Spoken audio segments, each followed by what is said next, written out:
So I wanted to make a quick video just to highlight the current situation that's going on with the North American Mission Board of the Southern Baptist Convention and an organization called He Gets Us. Because there's been a little kerfuffle over the past few days, and I wanted to highlight it for a couple different reasons. One, because I was aware of He Gets Us and had been researching them for Enemies Within the Church for the Wikipedia project for months. So this was already on my radar. But another one is as a little bit of a highlight of how's NAM doing? How's NAM doing? What are we, about 18 months after I posted my video calling them out for their false gospel? What's changed? Because there's been a lot of people, oh, look, positive changes, positive changes. But have they actually moved away from the serious errors, the real issues? And for me personally, it's the false gospel. Now, as a super brief rundown of what's happened since then in the quote positive realm, I focused in my video on Dhati Lewis, who was president of the Send Network, because he was my point of contact and he was the most open about things. Though there's a lot of proof outside of him that this was not just that the preaching of a false gospel of adding this great requirement, adding these social justice works, adding these other things to the gospel that then are elevated to be more important than the actual saving power of the gospel. They're endemic to NAM. But he's gone. And based on the sources that I have, he was essentially pushed out the door. That they were covering, they're covering their butts. And again, I have had some inside sources confirm that they went on we got to get rid of this stuff, and then difficult conversations were had, and then Dhati Lewis was moved on. Although as they always do, he's not fully gone, and NAM is still working with his new organization, at least as of the last update. And they didn't actually remove the false teaching. They just, again, covered it up poorly. They deleted some things, but they left so much of it still up, and there are so many other issues. But now they're partnering with a organization called He Gets Us. And I'll clarify why I just said partnering instead of we're going to partner. But I wanted to give a super, super brief rundown of the kind of the history, and then we'll look at He Gets Us just a tiny bit. What happened is NAM announced that they were going to be doing a webinar and beginning a partnership with He Gets Us. People started warning about this. They said, well, hey, whoa, that ain't good. This organization is teaching errors. This didn't do anything. They went ahead with it. The head of North American Mission Board, Kevin Ezell, did a webinar with He Gets Us as the kind of the launch of this new partnership. And then it was after that point that the backlash really intensified to the point where the following day, Ezell released a letter essentially retracting, oh, we're not going to actually work with them.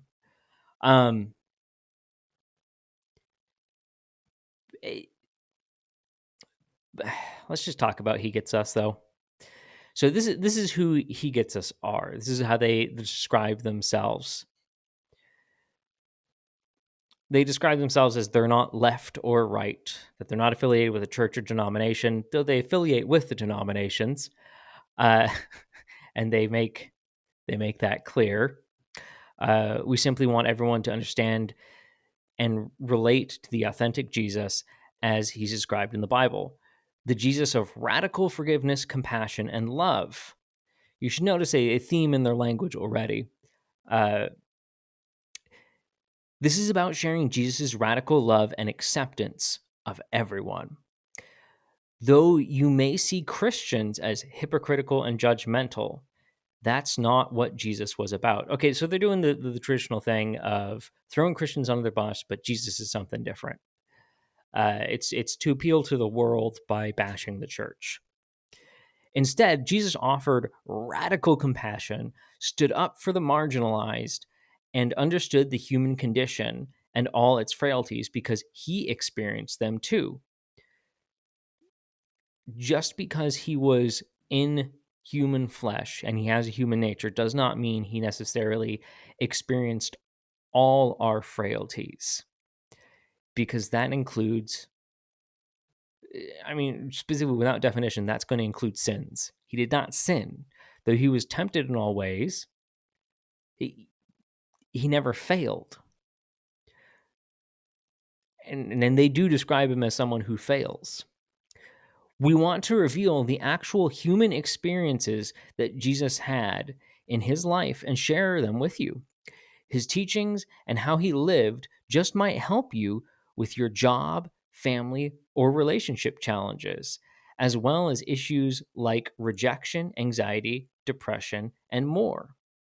So, what's the purpose of Jesus? The purpose of Jesus is not to save you. The purpose of Jesus is to help you live a better life, help you live better life here and now. Might help you in your job, with your family, your relationship challenges, etc. Uh, I hope you've watched my video on NAMB. You should notice that this lines perfectly up with the false gospel that they were and are pushing. So, I mean, to me, I see this as kind of a backdoor way to preserve that. Well, we tried putting it out overtly. Oh no, there was backlash. Well, let's move socialist shuffle, the term that the director of Enemies Within the Church came up with for, oh no, we've got too much heat. Shuffle this person to a new organization. But then let's partner with organizations that are then pushing these same kind of ideas. But let's continue on. So I mean, that was already highly questionable. But what did they believe about Jesus? Now, nowhere on their website is Jesus ever presented as Savior. Nowhere is sin ever brought up. Nowhere is repentance ever brought up. It just doesn't exist. But let's read some pretty telling things. Some believe Jesus lived a perfect life. For others, that's a stretch. Either way, as we searched for themes to share, it became apparent to us that Jesus set a high bar for himself and for others. He taught things such as love your enemies, forgive those who intentionally wrong you, and don't judge others. He never taught that one. Easy in theory, tough in practice.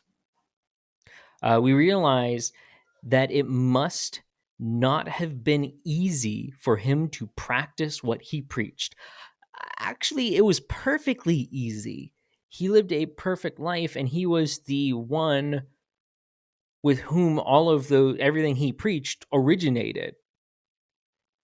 I mean, he was God. You can't separate it. Just because he was also had a human nature, was in human flesh on earth, does not mean he was not God. If he ceased to be God at any point, then he could never have been God, and he was not sufficient. His sacrifice wouldn't be sufficient. He also wouldn't have been able to live a perfect life. Everything would have fallen apart. But to say that it doesn't matter if he was perfect or not, I mean, it shows what they care about. They don't care if he was the perfect, sinless sacrifice. They care about him as a human teacher, giving us an example, teaching us the things that they want, like love your enemies, forgive those who intentionally wrong you, and don't judge others. Jesus judged a lot. We judge a lot. We're taught to use right judgment. Now, there are types of judgments we're told not to do, like hypocritical judgments. We're also warned about judging. The measure with which you judge, you'll be judged by. We're taught about all these things, but again, Jesus is teaching us the right way to do things, and he's not doing that as an example for us. He's teaching us God's perfect standards. He's teaching us about God himself, and he's ultimately teaching us about, I mean, he's teaching us about how to live, but how to live as Christians once we are saved by him, once we have been redeemed, once we have been transformed, once we have experienced the new birth, once we are dead to the past and now alive in where? Christ. But they don't present that. Christ is just a tool for them to get something. And they produce, so what they do is they produce ads. They've been pushing specifically in sporting events. That present this woke human Jesus, Jesus who's a refugee that fought against injustice, that was born to a scared teenage mother. I mean, none of it has any roots in the Bible. Mary was not a scared teen mother.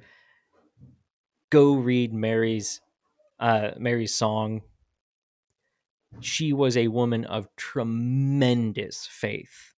And there's a reason she was picked by God to bear Jesus and then to raise him, because she was strong.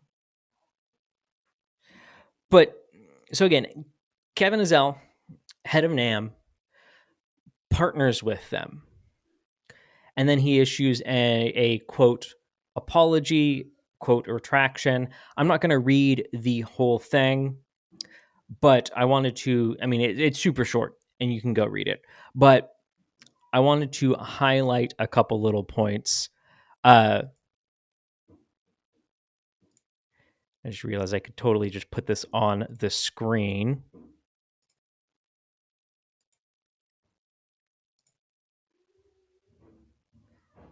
Oh, there we go.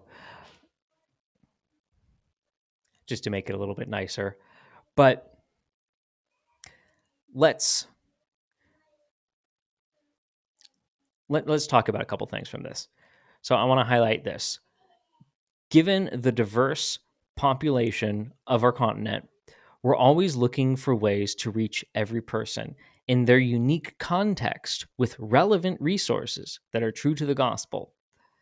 I'm sorry, but if you're caring about the diverse populations, the unique contexts, and the relevant resources, you're going to necessarily drop the true gospel, not because the true gospel is opposed to diversity or something like that, but it shows that he's focused on these modern pragmatic things rather than he is with, and the hot button issues at the time, rather than on the gospel itself. The gospel is not first, foremost, and primary. The gospel is not the driving thing of how we preach and teach. And then the body is all about pragmatism.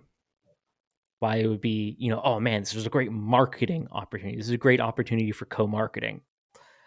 But he ends with the reason why was it problematic. We already established that he gets us is incredibly heretical. I even talked about the fact that you can contact them and they won't judge you for being transgender, and they'll find you a transgender church. So they're off. They're not just kind of sort of off the deep end. They're way off the deep end. They are not Christians in the slightest. They don't believe in a sinless, perfect Jesus. They don't think it matters. They don't preach the gospel anywhere. They just want to present this human, woke Jesus. So we're talking about heresy. His response is, however, upon further consideration, the effort is too broad. The effort is not heretical. The effort is too broad. The effort is too broad for us to directly connect with the campaign. Now, it might seem slightly nitpicky, but it is pretty darn important that he says directly connect with. He's leaving the door open for less direct connection. And again, you can't really get around the intentionality of that, especially with the backlash that he was getting and the fact that he had to make this statement. It's very careful not to walk things back too hard. And again, let's read more, and it proves that even more. In my desire to help our churches, I did less diligence than I should have. Less diligence on what? All you said is that they're too broad, not that they're heretical. Although too many people have read this and gone, oh, that's great. He's admitting that he didn't do his due diligence. Well, he's still not doing his due diligence because he hasn't pointed out what the error is. He hasn't pointed out what his actual wrongdoing here was. He hasn't apologized. He's not specified what he's apologizing for outside of this. Well, they're too broad and I should have been looked at that more. That's on me and I apologize. Although NAMB will not be involved, at least directly, we will pray that the conversations begun by this campaign will lead to gospel-centered conversations. There's no gospel there. They can't lead to gospel-centered conversations, at least not without God being so gracious as to snatch the person from these evil teachings. But then would have nothing to do with he gets us.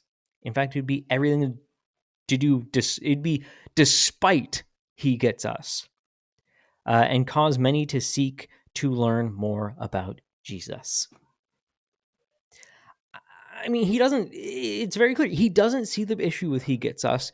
He still thinks there's something good.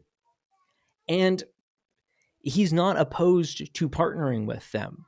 His only issue is that they're too broad. And based on just kind of the way that Kevin Ezell talks, the way that, just watching some of these things,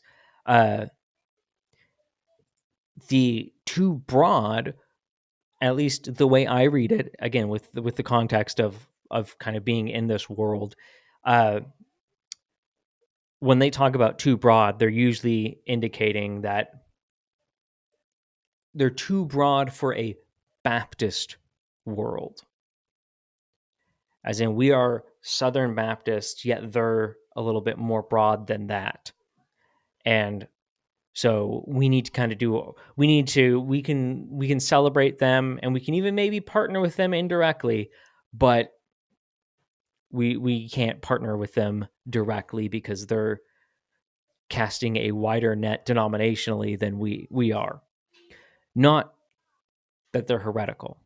Again, at the minimum, he makes it clear that he doesn't see the heresy there, that he doesn't see a problem with partnering with them, and that he's really going, the way I read that last part is, I'm sorry you guys got offended. I'm sorry you guys got offended and you ruined that relationship. Maybe that's reading into it too much, but at the minimum, again, there's a lack of repentance. There's a lack of an attitude of, wanting to see what the issue that people have is. Because this is very blunt. I mean, this is blunter, more in your face heresy than what I was calling out with NAMB. Granted, it's the same thing. It really is. They're just even more they're willing to say that it doesn't matter if Jesus is perfect. The last thing I want to say is this is not over. This is not over. Unfortunately, the SBC, the main conservative forces in the SBC, have been wanting to just drop it. Wow, it's great that Kevin, he apologized. Oh, that's so good. Such courage. Some have started to go after being called out, not of their own going over it, because they were called out, they were forced to then re-examine it and go, okay, yeah, maybe these people are right. Maybe this wasn't actually an apology. But unfortunately, the conservatives are just kind of going, great, that's a win. But look at the pattern in history, and look how many times NAMB is pushing a false gospel. That says something about where they're at, where leadership is at. It's got to stop. And it should be all hands on deck mode. Red alert. This is really bad. This is just another example of how bad it is. And all that happens when they get caught is oopsies. Oopsies. And then everyone goes, oh, okay, you're fine now. But this isn't over. Again, there's more to the he gets it situation than what's already been exposed. Let's just hope that people are willing to dig into it more. I'm talking within the realm of the SBC in relationship to the SBC and he gets us. There's more. It needs to be dug into. It needs to be exposed. Now, on my end, I'm continuing that digging. I've been dredging up things, and that conversation is going to be continued probably in a couple different ways over at Wikipedia Radio and the Wikipedia podcast. But that's really all I wanted to say on this, just to give a super, I mean, we're 21 minutes in, but still a pretty brief rundown of things, where things are at, and hopefully give people a way to kind of easily see all the different things without having to do too much footwork. But God bless you all. Please, please, just be discerning, be gracious, yet not ignorant. Stand for the truth. Do not let people corrupt Christ's church, his gospel. They can never win that battle. Christ promised he will preserve his church, and so he will. But that doesn't mean we just let these people do stuff like this. There needs to be accountability. And as members of Christ's church, we need to hold, for their sake and for the church's sake, we need to hold them accountable. That's why we're given things like church discipline. And yes, that can apply, at least the principles of it can apply outside of just a specific local church. If we are a group of churches cooperating together, if the SBC is such a thing, then it needs to hold its leaders accountable under the same standards and principles. Although as a organization like they are, it would in function look slightly different. And no, I'm not saying church discipline is a one-to-one application there, but the principles still apply. And the reasons for church discipline apply. The preservation of the church, the preservation of the church witness, and the serious nature of which God takes his gospel. So stand for the truth, guys. God bless you, and have a good day.